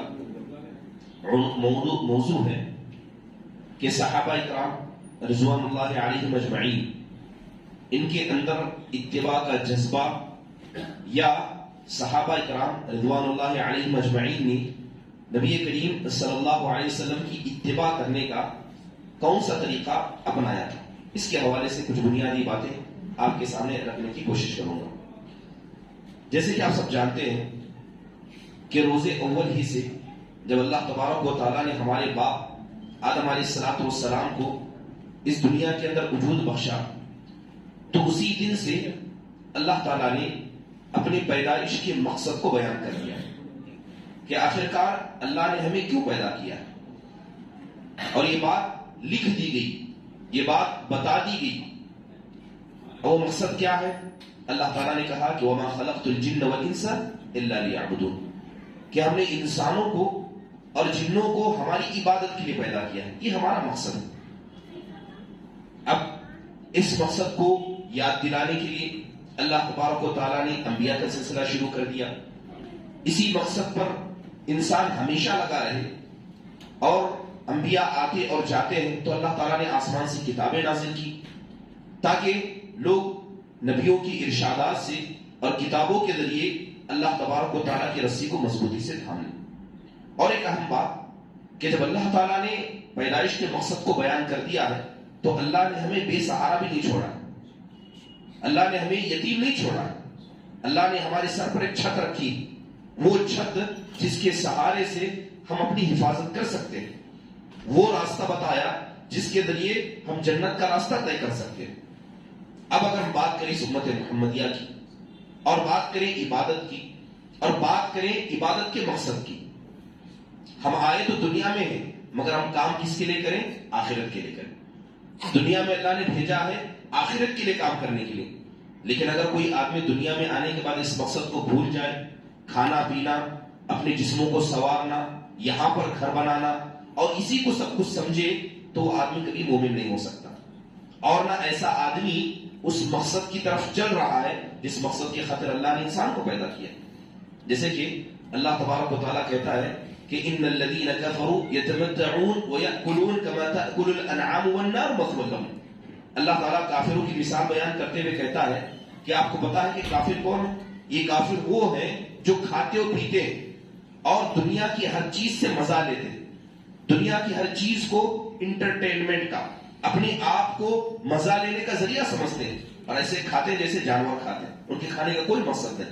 اللہ کہتا ہے وَالنَّارُ مَثْوًى لَهُمْ، ایسے لوگوں کا بہترین ٹھکانہ جہنم، بہترین ٹھکانہ جہنم. محترم حاضرین، اب بات کر رہے ہیں اتباع نبی صلی اللہ علیہ وسلم کی، کہ نبی کریم علیہ الصلوۃ والسلام کی اتباع کرنا. اب سوال یہ ہے کہ کیوں کرنا ہے؟ جو مقصد بیان کیا گیا اس مقصد میں اگر ہم کامیاب ہونا چاہتے ہیں تو نبی کی اتباع ضروری ہے. اگر ہمیں اللہ تعالیٰ کے سامنے رسوا نہیں ہونا ہے، اللہ تعالیٰ کے سامنے رسوا نہیں ہونا ہے، تو اسی مقصد کو پورا کرنے کے لیے اتباع ضروری ہے. سب سے اہم چیز یہ ہے، اللہ تعالیٰ نے قرآن میں فرمایا وَمَا آتَاكُمُ الرَّسُولُ فَخُذُوهُ، کہ رسول تمہیں جو دے وہ لے لو، اور جس چیز سے منع کر دے اس سے رک جاؤ. اگر اتباع اس کا مقام اسلام کے اندر دیکھیں کہ اللہ تبارک و تعالیٰ نے نبی کریم صلی اللہ علیہ وسلم کی جو اتباع کرنے کا حکم دیا ہے، اس کا ایک مقام کیا شریعت میں. اگر شریعت کے اندر اس کا مقام دیکھیں تو پہلی چیز یاد رکھیں کہ اگر کوئی آدمی، اگر اس کی نیت خالص بھی ہو، اس کی نیت اچھی بھی ہو، اور وہ اللہ کی بھی اطاعت کرتا ہے، مگر اگر نبی کے طریقے کو چھوڑ دیتا ہے تو ایسے کسی انسان کی عبادت اللہ کی قبول نہیں ہوگی. آپ کا نماز پڑھنے کا جذبہ، آپ کے اندر نماز کے اندر جو چیزیں خشوع خضوع ہوتی وہ بھی ہے، لیکن آپ نماز اپنے طریقے پر پڑھیں، نبی کریم صلی اللہ علیہ وسلم کے طریقے کو نہ اپنائیں، تو یہ عبادت نہیں ہوگی. اللہ کے نبی علیہ الصلوۃ والسلام کہتے ہیں من عمل عملا لیس علیہ امرنا فهو رد، کہ اگر کوئی آدمی عمل کرے، اور عمل کسے کہتے ہیں؟ جو انسانیت کے ساتھ اور اللہ کی اور اس کے رسول کی اتباع کے طور پر کرتا ہے. اگر کوئی آدمی عمل کرے مگر اس عمل پر ہماری مہر نہیں ہے، اس عمل کی کرنے کا حکم ہم نے نہیں دیا ہے، تو ایسا عمل کیا ہے؟ مردود ہے، اللہ تعالیٰ اسے قبول نہیں کرتا. امام حسن بصری رحمہ اللہ سے پوچھا گیا، وہ کہتے ہیں کہ لا يصح القول الا بعمل، کہ انسان کا صرف زبان سے کچھ کہہ دینا کافی نہیں ہے، کرنا ضروری ہے. انسان صرف زبان سے کہے کافی نہیں ہے، اس کا کرنا ضروری ہے. کہتے ہیں کہ کسی کا قول بغیر عمل کے درست نہیں ہے، اور نہ کسی کا قول اور عمل بغیر نیت کے درست ہے. کوئی انسان کہے اور کرے مگر نیت سے ہی نہیں ہے، نیت ہی نہیں ہے، تو نہ اس کا کہنے کا فائدہ نہ کرنے کا فائدہ. پھر کہتے ہیں کہ اگر کسی کا قول عمل کے بغیر درست نہیں، کسی کا قول اس کا عمل نیت کے بغیر درست نہیں، تو کہتے ہیں کہ نہ کسی کا قول، نہ کسی کا عمل، نہ کسی کی نیت اتباع کے بغیر درست نہیں. تو گویا اتباع اصل ہے. نبی کی اتباع کے طور پر آپ نیت کریں گے، نیت کرنے کے بعد آپ زبان سے کہیں گے، عمل سے کریں گے. تو اس کا بنیادی مطلب یہ ہوا کہ انسان کوئی بھی عبادت کرے، کوئی بھی نیک کام کرے، مگر نبی کے طریقے کو چھوڑ دے، وہ عبادت کبھی ہو نہیں سکتا. یہ اتباع کی اہمیت ہے. دوسری اہم چیز آپ جانتے ہیں کہ ہر مسلمان جب مسلمان ہوتا ہے، چاہے وہ خاندانی مسلمان ہو یا نیا مسلمان ہو، وہ ایک کلمہ پڑھتا ہے، شہادت اللہ الہ الا اللہ، کلمہ طیبہ لا الہ الا اللہ محمد الرسول اللہ. ہم اس بات کی گواہی دیتے ہیں کہ اللہ کے علاوہ کوئی معبود برحق نہیں، اور محمد صلی اللہ علیہ وسلم کیا ہے؟ اللہ کے بندے اور اس کے رسول. یاد رکھیے جو اتباع نہیں کرتا ہے وہ آدھے کلمے کا انکار کر دیتا ہے. گویا وہ نبی کریم صلی اللہ علیہ وسلم کو کیا ہے؟ اپنا قدوہ، اپنا نمونہ مانتا ہی نہیں ہے. اور یہ بات یاد رکھیں کہ اگر کوئی آدمی اللہ تعالیٰ کے پاس سرخرو ہونا چاہتا ہے، اپنے آپ کو رسوا نہیں کرنا چاہتا، تو اس کے لیے ضروری ہے کہ وہ نبی کی اتباع کرے. اللہ کہتا ہے کہ فَمَنْ كَانَ يَرْجُو لِقَاءَ رَبِّهِ فَلْيَعْمَلْ عَمَلًا صَالِحًا. جو اللہ سے اچھے کی امید رکھتا ہے اس انسان کو چاہیے کہ نیک عمل کرے. اب پوچھا گیا نیک عمل کیا ہے، تو کہتے ہیں علامہ ابن تیمیہ رحمہ اللہ فرماتے ہیں کہ کوئی بھی عمل نیک نہیں ہو سکتا یہاں تک کہ وہ عبادت صرف اللہ کی ہو، وہ عمل صرف اللہ کے لیے کرے. اور دوسرا اللہ نعبد الا بما شرع، اور عبادت عمل وہی کرے جو نبی نے کیا. گویا نیک عمل نہیں ہوگا جب تک عبادت عمل صرف اللہ کے لیے ہو اور نبی کریم صلی اللہ علیہ وسلم کے طریقے کو ہو. اور یہ بات بھی بڑی واضح ہے کہ ہم دنیا میں آنے کے بعد جس عبادت، جس مقصد کے لیے لڑ رہے ہیں، شیطان سے لڑ رہے ہیں، جس مقصد کو پورا کرنے کے لیے ہم اپنی زندگیوں سے لڑ رہے ہیں، اس مقصد کا اصل کیا ہے؟ کیوں اللہ تبارک و تعالیٰ نے ہمیں اپنی عبادت کا حکم دیا؟ آخر حاصل کیا ہوگا؟ تو آپ میں سے اکثر جانتے ہیں کہ یہ سارے کام ہم کس لیے کرتے ہیں؟ اللہ تعالیٰ کی رضا کے لیے. بہت سارے لوگوں سے پوچھا جاتا ہے آپ نیک عمل کیوں کرتے ہیں، یہ کیوں کرتے ہیں، وہ کون کرتے ہیں؟ تو صاف کہتے ہیں کہ ہمیں جنت میں جانا اس لیے کرتے ہیں، ہمیں جنت میں جانا اس لیے کرتے ہیں. یہ بنیادی بات سمجھ لیں کہ کوئی بھی آدمی اپنے عمل کے بلبوتے پر جنت میں نہیں جا سکتا. اللہ کے نبی نے حدیث میں بیان کی. آپ نے کہا کہ کوئی بھی اپنے عمل کے بلبوتے پر جنت میں نہیں جا سکتا. تو صحابہ نے فوراً سوال کرتے ہوئے کہا ولا انت یا رسول اللہ, اے اللہ کے نبی کیا آپ بھی اپنے عمل کے بلبوتے پر جنت میں نہیں جا سکتے؟ ایک منٹ رک جائیں اس حدیث پر. آپ دیکھیں کہ صحابہ نے کیا سوال کیا کہ صحابہ کا بھی عمل ہے لیکن اللہ کے رسول کا بھی عمل ہے. صحابہ نے اللہ کے نبی کے عمل کو سہارا بناتے ہوئے کہا اللہ کے نبی علیہ الصلوۃ والسلام کا عمل کتنا ہے. ایک چھوٹی سی مثال, اللہ کے نبی کہتے ہیں کہ الدال علی الخیر کفاعلہ, کہ کسی چیز کی طرف رہنمائی کرنے والا وہ کرنے والا جیسا ہے. یعنی اگر میں نے کہا کہ آپ ایسا کیجئے, نیک عمل کی طرف میں نے آپ کو بہارا, آپ نے اس نیک عمل کو کیا تو اس کا ایک حصہ مجھے بھی ملے گا. آج جو نمازیں ہم پڑھتے ہیں اور قیامت تک جو نمازیں پڑھی جائیں گی, یہ کس نے ہمیں سکھائی؟ یہ دین کس نے ہمیں سکھایا؟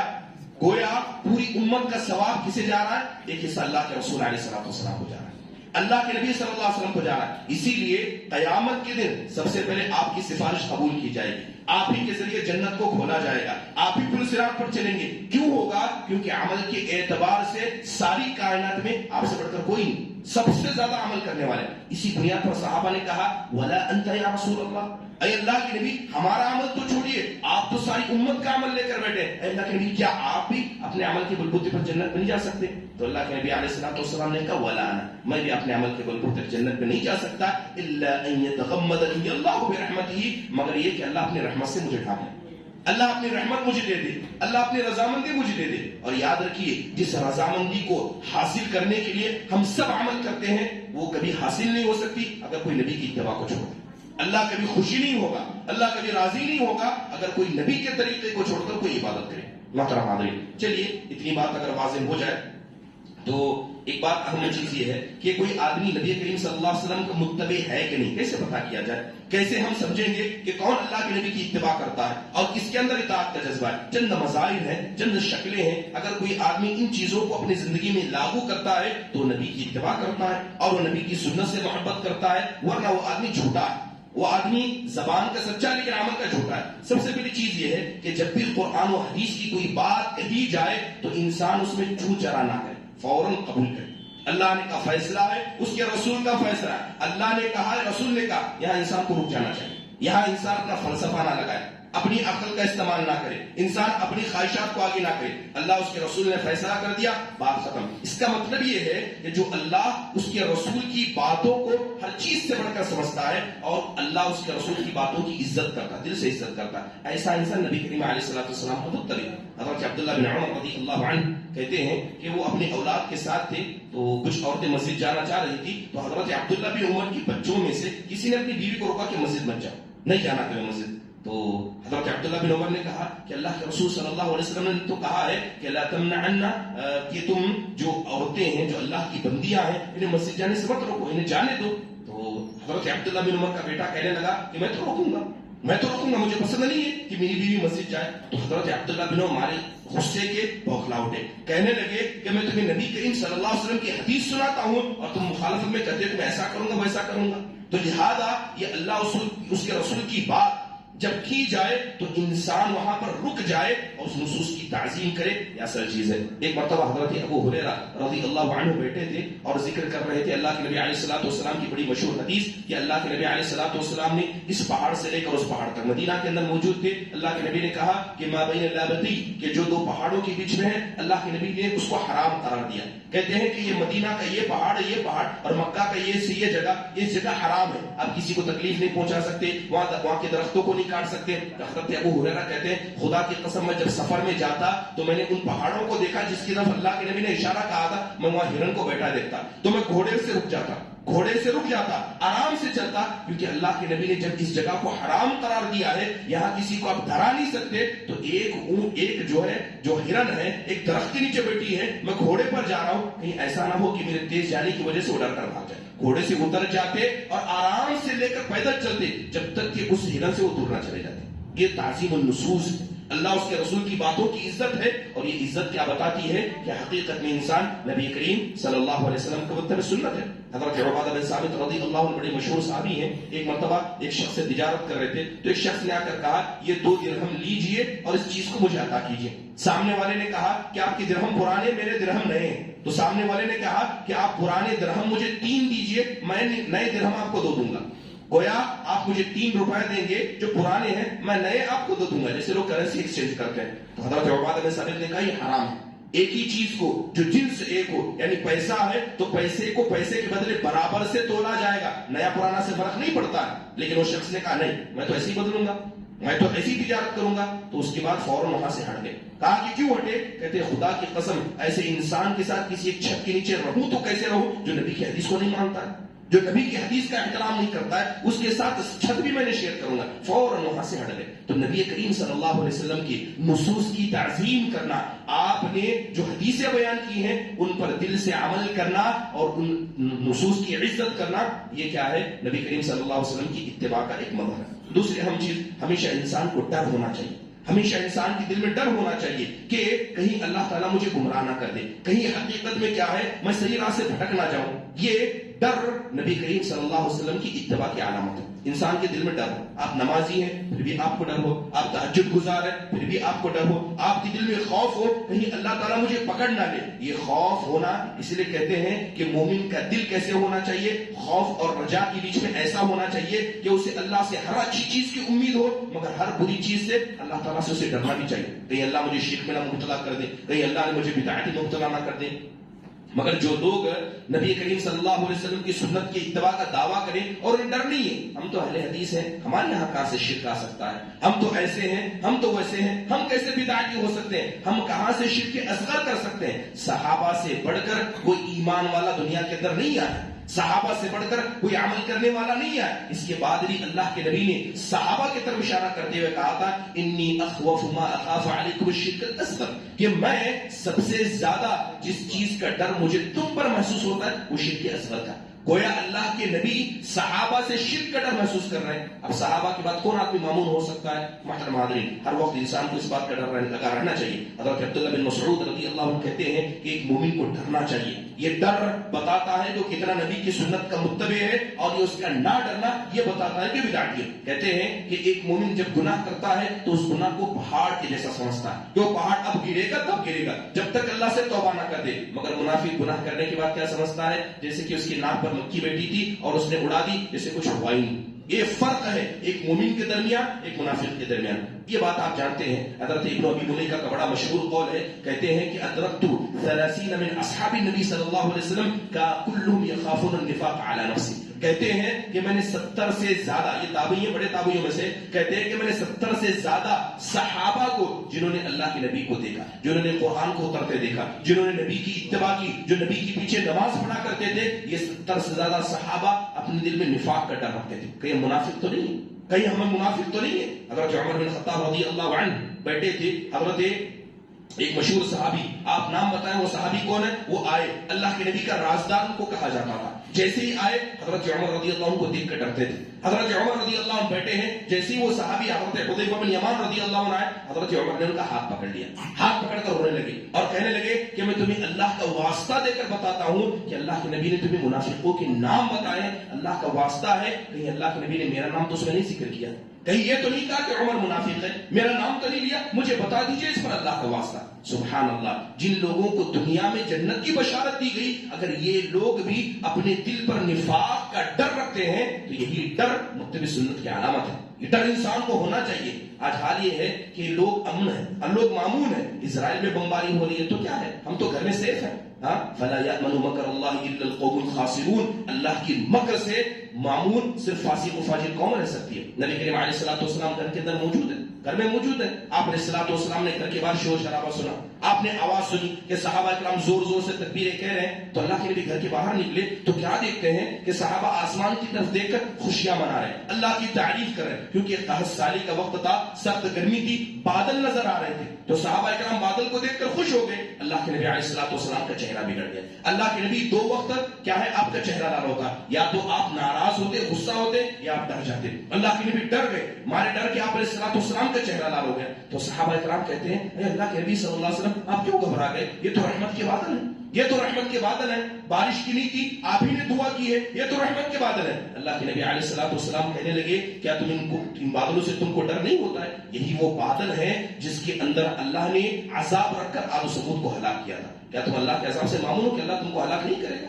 یہ ڈر، یہ خوف انسان کے دل میں ہونا اور انسان کا اللہ کے عذاب سے ڈرنا، یہ متبع سنت ہونے کی علامت ہے، بلکہ قرآن و حدیث کے احادیث پر یوں کہیں کہ نبی کریم صلی اللہ علیہ وسلم کی اتباع کرنے کا ایک اہم مظہر ہے۔ اس کے علاوہ انسان ظاہری طور پر، باطنی طور پر نبی کریم صلی اللہ علیہ وسلم کی اتباع کرے۔ آپ کا اٹھنا ویسے ہو جیسے اللہ کے نبی اٹھا کرتے تھے، آپ کا لباس کیسا ہو جیسے نبی کریم صلی اللہ علیہ وسلم پہنا کرتے تھے، آپ اپنی بیویوں کے ساتھ تعامل کیسے کریں جیسے اللہ کے نبی کرتے، بچوں کے ساتھ رحم کرنا، بڑوں کا احترام کرنا، زندگی کا ہر پہلو، چاہے وہ پہلو عقیدے کا ہو، پہلو عبادت کا ہو، وہ پہلو انسان کا انفرادی ہو یا اجتماعی پہلو، زندگی کے ہر پہلو میں نبی کریم صلی اللہ علیہ وسلم ہی کو آئیڈیل سمجھنا اور آپ کی اتباع کرنا، یہ متبع سنت ہونے کی کیا ہے؟ ایک علامت ہے۔ اس لیے اللہ تعالیٰ نے کہا لقد كان لكم في رسول الله اسوة حسنہ، کہ نبی کی پوری زندگی کیا ہے؟ تمہارے لیے نمونہ ہے۔ اور اللہ تعالیٰ کا کتنا بڑا احسان ہے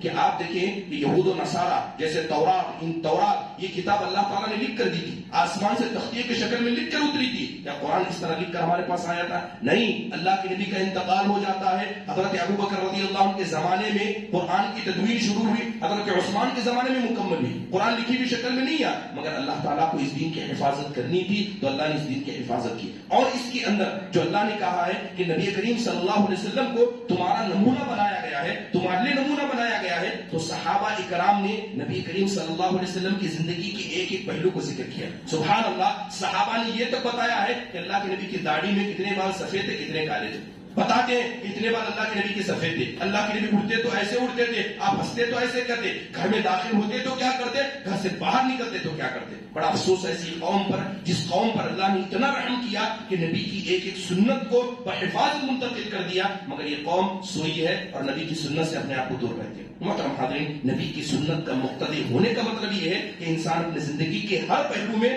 نبی کریم صلی اللہ علیہ وسلم کو قدوہ مانے اور اسی کی اتباع کرتا رہے۔ اس کے علاوہ جو بھی اللہ اس کے رسول کا فیصلہ ہو اس پر راضی ہو جائے۔ چلیے گفتگو کریں صحابہ اکرام رضوان اللہ علیہم اجمعین کی۔ آپ یہ بات جانتے ہیں کہ صحابہ اکرام اس روئے زمین کی سب سے مقدس ہستیاں تھیں۔ حضرت عبداللہ بن مسعود رضی اللہ عنہ کا بڑا مشہور قول ہے، وہ کہتے ہیں کہ ان اللہ نظر الى قلوب العباد فوجد قلب محمد اتقى قلوب العباد، کہتے ہیں کہ اللہ تعالیٰ نے لوگوں کے دلوں کو دیکھا تو سب سے پاک دل اللہ نے کس کا دیکھا؟ جناب محمد رسول اللہ صلی اللہ علیہ وسلم کا دیکھا۔ اللہ نے سب سے پاک دل اللہ کے نبی کا دیکھا تو اللہ تعالیٰ نے کیا کیا؟ اس دل کو اپنے لیے چن لیا، اس دل کو اپنے لیے چن لیا اور اللہ تعالیٰ نے نبی کو اپنا رسول بنا کر چھوڑ دیا، اللہ نے رسول بنا دیا۔ پھر اللہ نے لوگوں کے دلوں کو دیکھا تو اللہ تعالیٰ نے صحابہ کے دلوں کو سب سے پاک دیکھا تو اللہ نے اپنے نبی کا انہیں متبع بنا دیا، نبی کے ساتھ کر دیا۔ یہ صحابہ اس روئے زمین کی سب سے پاک ہستیاں، سب سے پاک دل والے، تکلف کم کرنے والے، عمل زیادہ کرنے والے اور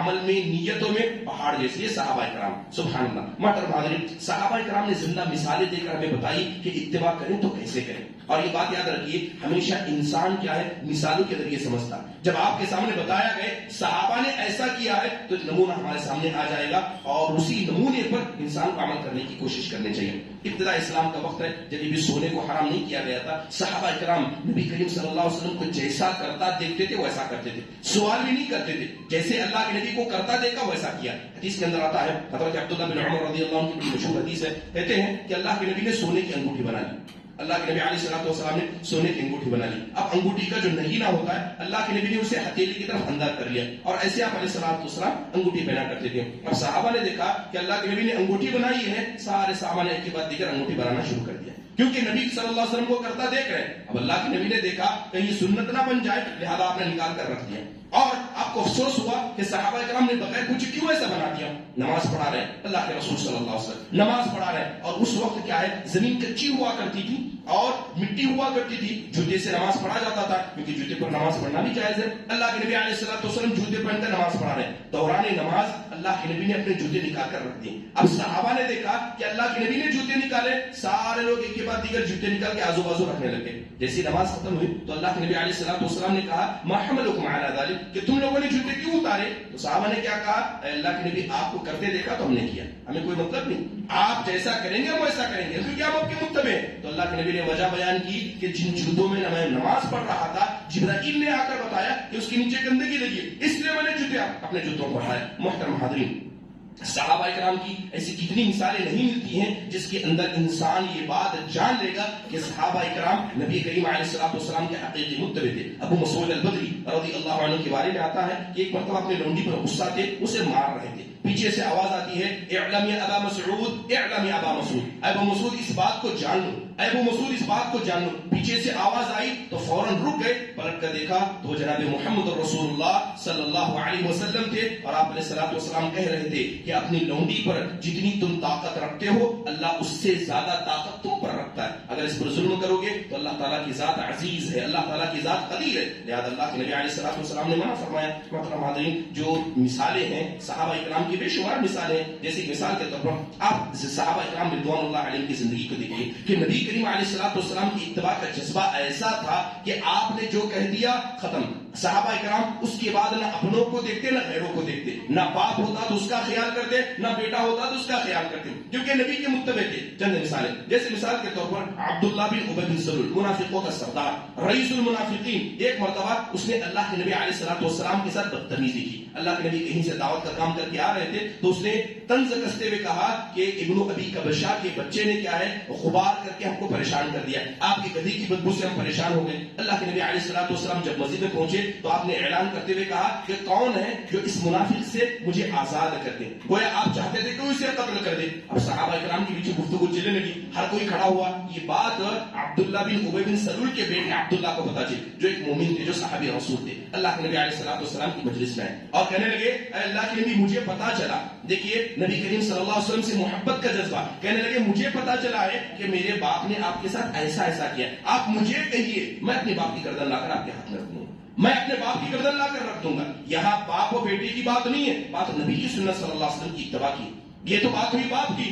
بیٹے کی دیکھیں, وہ بات بڑی مشہور ہے کہ جب حضرت عبد الرحمن مسلمان ہو گئے, فتح مکہ کے وقت مسلمان ہو گئے, تو حضرت عبد الرحمن اپنے والد صاحب اپنے والد حضرت ابو بکر صدیق رضی اللہ عنہ سے بڑی محبت سے گفتگو کر رہے تھے. تو کہتے ہیں اے ابا جان, وقت شاید آپ کو یاد نہیں ہے لیکن مجھے یاد ہے, جب بدر کا موقع تھا تو میں مشرکوں کی طرف سے تھا, آپ اللہ کے نبی علیہ الصلوۃ والسلام کے بازو تھے. خدا کی قسم میں نے اپنے ساتھیوں سے کہا کہ میں تو تلوار لے کر آیا ضرور ہوں مگر میں اپنے باپ کو قتل نہیں کروں گا. میں تو جیسی لڑائی شروع ہوئی جہاں آپ کو دیکھتا میں دور بھاگ جاتا, میں نہیں چاہتا تھا کہ میری تلوار کے نیچے آپ آ جائیں. اب حضرت ابو بکر کہتے ہیں خدا کی قسم ہے بیٹے, تو نے میرا اتنا تو خیال کیا, لیکن اگر میری تلوار کے نیچے تم آتے تو یاد رکھنا میں اتنا بھی نہیں سوچتا جتنا تم میرے بارے میں سوچتے. یہاں فرق نہیں پڑتا کہ اپنا ہے یا غیر ہے, جب بات اتباع سنت کی آ جائے تو اس سے بڑھ کر کچھ نہیں, اس سے بڑھ کر کچھ نہیں. محترمہ حاضرین, یہ صحابہ کرام کی مثالیں ہیں. انسان کو کوشش کرنی چاہیے کہ انسان نبی کریم صلی اللہ علیہ وسلم کا حقیقی متبع بنے اور ویسا کرے جیسے سلف صالحین کیا کرتے تھے. بلکہ سفیان ثوری رحمہ اللہ کا بڑا پیارا قول ہے, وہ کہتے ہیں ان استطعت الا تحك راسا الا باذن فافعل, کہ تم نبی کریم صلی اللہ علیہ وسلم کی اتباع کرو, صحابہ کے طریقے پر چلو, یہاں تک کہ اگر تم کو سر بھی کھجانا ہو تو دیکھو کہ حدیث کے اندر سر کھجانے کا کوئی طریقہ ملتا ہے کیا, کنگھی کرنے کا کوئی طریقہ ملتا ہے کیا, دیکھو کسی صحابی نے کیا ہے کیا, یہاں تک کہ چھوٹا عمل بھی کرنا ہو تو دیکھو کہ نبی صلی اللہ علیہ وسلم کا یا صحابہ کا کوئی عمل بنتا ہے تو کرو, کیونکہ سنت کی اتباع ایسی ہی ہوتی ہے, سنت کی اتباع ایسی ہوتی ہے. محترم حاضرین, ضروری ہے, آج کا مسئلہ یہ ہے کہ لوگ آ کر سوال کرتے ہیں کہ ہم نے ایسا کیا ہے, یہ کرنا درست ہے کہ نہیں درست ہے. حقیقت تو ہونا یہ چاہیے کہ کرنے سے پہلے آپ علم حاصل کریں, اور افسوس کا مسئلہ یہ ہے کہ لوگ کرنے کے بعد آ کر فتویٰ پوچھتے ہیں, اور صحابہ کرام رضوان اللہ علیہم اجمعین پہلے علم حاصل کرتے پھر عمل کرتے, اور ہمارا مسئلہ یہ کہ ہم عمل کرتے ہیں اور اس کے بعد آ کر علماء کرام سے سوال کرتے ہیں. اور دوسری اہم بات کیا ہے, آج جب بھی بات اتباع سنت کی جاتی ہے, اللہ معاف فرمائے, ہمارے معاشرے کے اندر کتنے خرافات ہیں. ابھی قریب میں ایک مہینہ گیا,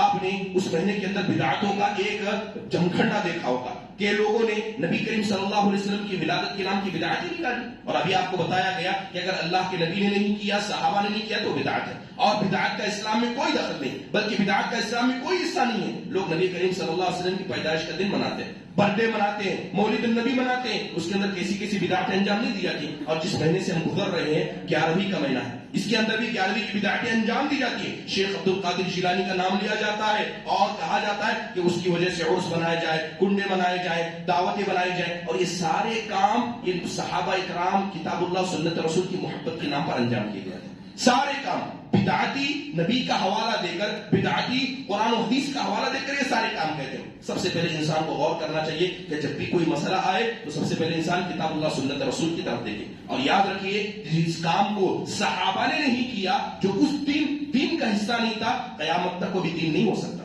قیامت تک دین نہیں ہو سکتا. کیونکہ صحابہ کرام سے بڑھ کر کوئی نہ عمل کا جذبہ رکھنے والا تھا، نہ کوئی عمل کرنے والا تھا. محترم حاضرین، یہ صحابہ کرام کی بہت ساری مثالیں ہیں جو بتاتی ہیں کہ صحابہ کرام رضوان اللہ علیہم اجمعین نبی کریم صلی اللہ علیہ وسلم سے کس قدر محبت کیا کرتے تھے. محترم حاضرین، ضروری ہے کہ جب بھی بات اتباع سنت کی ہو تو سب سے پہلے انسان کے دل میں جذبہ ہو، نبی کریم صلی اللہ علیہ وسلم کی اتباع کا جذبہ ہو. یہی جذبہ انسان کو کامیاب کرنے والا ہے.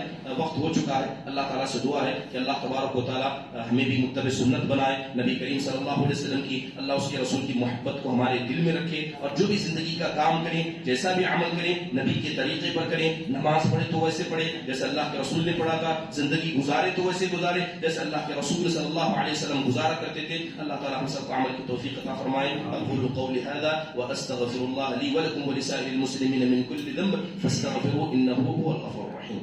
السلام علیکم ورحمۃ اللہ وبرکاتہ.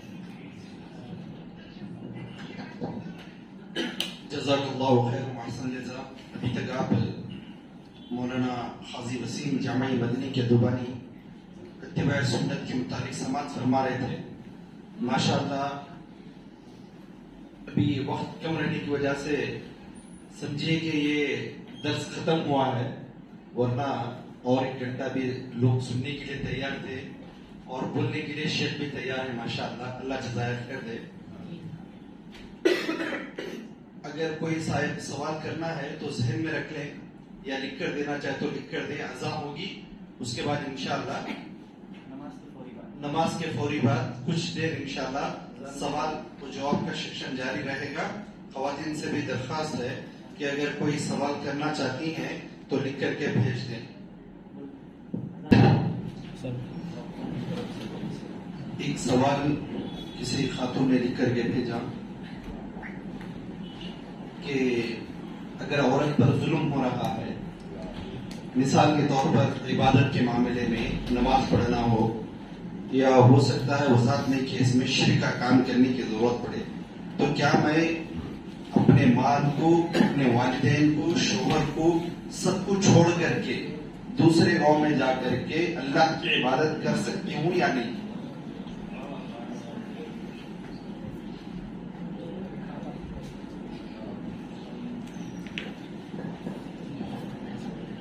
السلام علیکم ورحمۃ اللہ وبرکاتہ.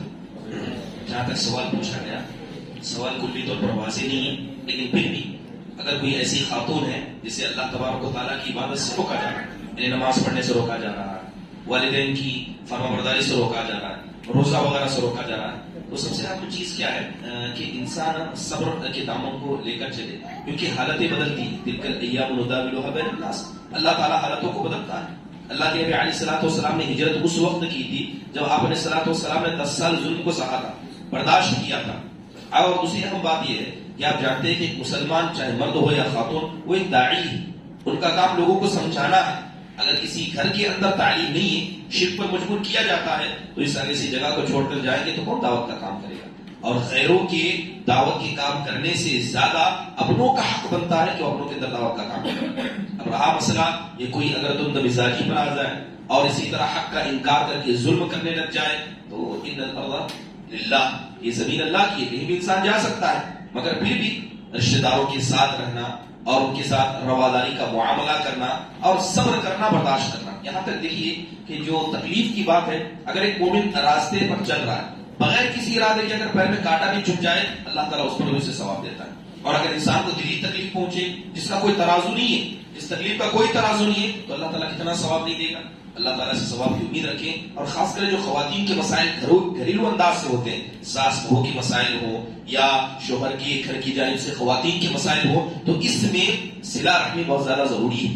اور یاد رکھیے اللہ کے رسول نے کہا کہ جو آدمی رشتوں کو جوڑتا ہے اللہ تعالیٰ اسے اپنے سے جوڑتا ہے، اور جو رشتوں کو کاٹتا ہے اسے اللہ اپنے رحمت سے کاٹ دیتا ہے. تو اس مسئلے میں صبر کا دامن پکڑ کر رکھیں. لیکن پھر بھی اگر برداشت کے باہر ہو جائے، لا یکلف اللہ نفسا الا وسعها، اللہ کسی کو اتنا ہی برداشت کرنے کی طاقت اور حکم دیتا ہے جتنا برداشت کر سکتا ہے.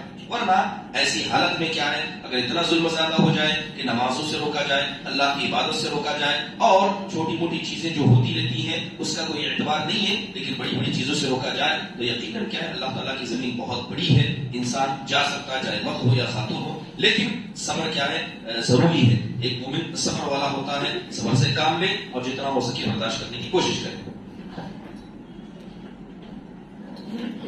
ماشاء اللہ، بہت اچھا جواب۔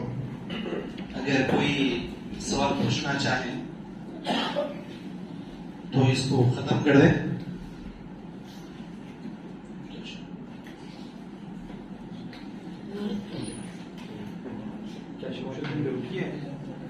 کرنا جلدی کریے۔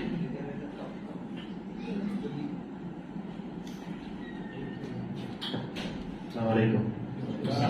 کوئی بات گھر میں بتاتے ہیں ماں باپ کو، بھائی بہن کو، تو بات نہیں سنتے ہیں، تو ان کے ساتھ کیسا رہنا چاہیے؟ کوئی حدیث کوئی بتاتے ہیں تو؟ جی ہاں، دیکھیے سب سے اہم چیز یہ ہے کہ اگر آپ کوئی کتاب اللہ سنت رسول کی بات اپنے والدین کو بتا رہے ہیں، بیوی کو بتا رہے ہیں، بھائی کو بتا رہے ہیں، اگر وہ نہیں مان رہے ہیں تو ہمیشہ کیا ہے، اللہ تعالیٰ کا سہارا لینا۔ ہم کیا کہتے ہیں، دنیاوی سہاروں پر زیادہ اعتماد کرتے ہیں۔ آپ نے کوئی بات بتائی، کیا آپ نے ان کے لیے دعا کی؟ کیا آپ نے، مومن کا سب سے بڑا ہتھیار کیا ہے؟ دعا ہے۔ آپ جس کی ہدایت چاہتے ہیں اس کے لیے دعا کیا کیجیے۔ سب سے پہلے اللہ تعالیٰ سے تعلق پیدا کیجیے، نمازوں میں ان کے لیے دعا کریں، ان کی ہدایت کی دعا کریں، پھر اس کے بعد ہر وہ طریقہ اپنائیں جو طریقہ اللہ کے رسول علیہ الصلوۃ والسلام نے کسی انکاری منکر یعنی غلطی کو بدلنے کے لیے کیا تھا۔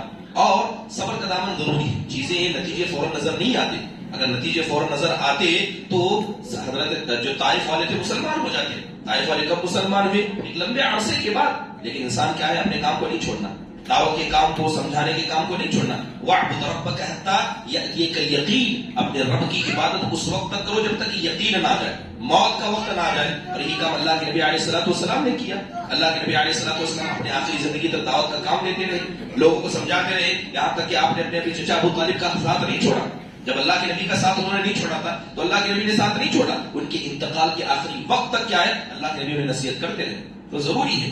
اور دوسری بات یہ ہے کہ جب بھی آپ دعوت و تبلیغ کا کام کریں، اچھی چیزیں بتائیں، آپ نبی کریم صلی اللہ علیہ وسلم کا طریقہ اپنائیں۔ کیا اللہ کے نبی صلی اللہ علیہ وسلم جب عورتوں کی غلطیوں کو دیکھتے تو کیسے اصلاح کیا کرتے تھے؟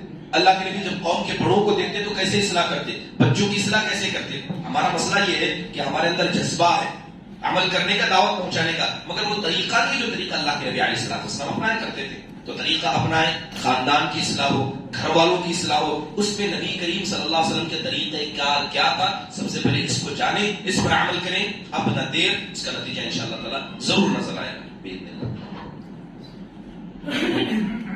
اللہ۔ السلام علیکم ورحمۃ اللہ وبرکاتہ۔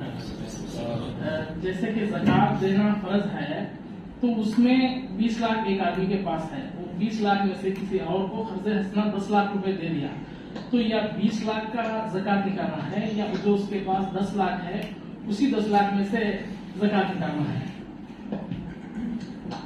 دیکھیے جہاں تک زکوٰۃ کی بات ہے، جی ہاں یہ واجبات میں سے، فرائض میں سے ہے۔ اللہ تعالیٰ نے اگر صاحب حیثیت بنایا ہے تو زکوٰۃ دینی چاہیے۔ اب رہا مسئلہ کہ اگر کوئی مال انسان کے پاس ہے، جیسے آپ نے کہا کہ 20 لاکھ روپے، 10 لاکھ اس کے پاس اپنے پاس محفوظ ہے اور 10 لاکھ اس نے قرض دیے، اگر آپ نے جس کو قرض دیا ہے باقاعدہ ایگریمنٹ ہے اور لوٹ کر آنے کی امید بھی، آپ کو یقین ہے کہ آج نہ کل وہ دے گا، تو گویا وہ مال آپ کے ہاتھ میں، گویا وہ مال آپ کے ہاتھ میں، اس 10 لاکھ کا وہی حکم ہے جو 10 لاکھ آپ کے ہاتھ میں، لہٰذا مکمل نکال کر آپ دیں۔ لیکن اگر امید نہیں ہے، مثال کے طور پر ڈر ہے، فراڈ انسان ہے، غلطی سے اس کے ہاتھ میں پیسہ چلا گیا، اب کیا ہوگا کیا نہیں پتا، تو آپ انتظار کریں، جب آ جائے ایک مشت میں پوری زکوٰۃ ادا کر دیں کئی سال کی۔ لیکن بہتر یہ ہے کہ جب اس پیسے پر انسان کو اطمینان ہو کہ لوٹ کر آئے گا تو وہ پیسہ ویسا ہی ہے جیسے آپ کے ہاتھ میں، وہ اس کی زکوٰۃ ادا کر دیں انشاءاللہ۔ نہیں سمجھا، جیسے کہ 10 لاکھ اس کے پاس ہے، پورا مال صحیح ہے، تو 10 لاکھ کا دینا یا 20 لاکھ کا دینا؟ کیا ہے بولے تو 20 لاکھ روپے ہے، 10 لاکھ دیا، 10 لاکھ دوسرے آدمی کو دیے، وہ آدمی دیتا وہ تمہیں بھروسہ رہا تو کمپلسری تمہیں 20 لاکھ کی پوری زکوٰۃ نکالنا۔ اگر کون تمہیں دھوکہ دینے والا ہے، پہلے سے معلوم دیتا نہیں، ڈوبا ڈالتا، پیسے لے لیتا، کھا لیتا، ان کو معلوم ہے، تو ایسے ٹائم کو ان دینے تک صبر کرنا، ان دے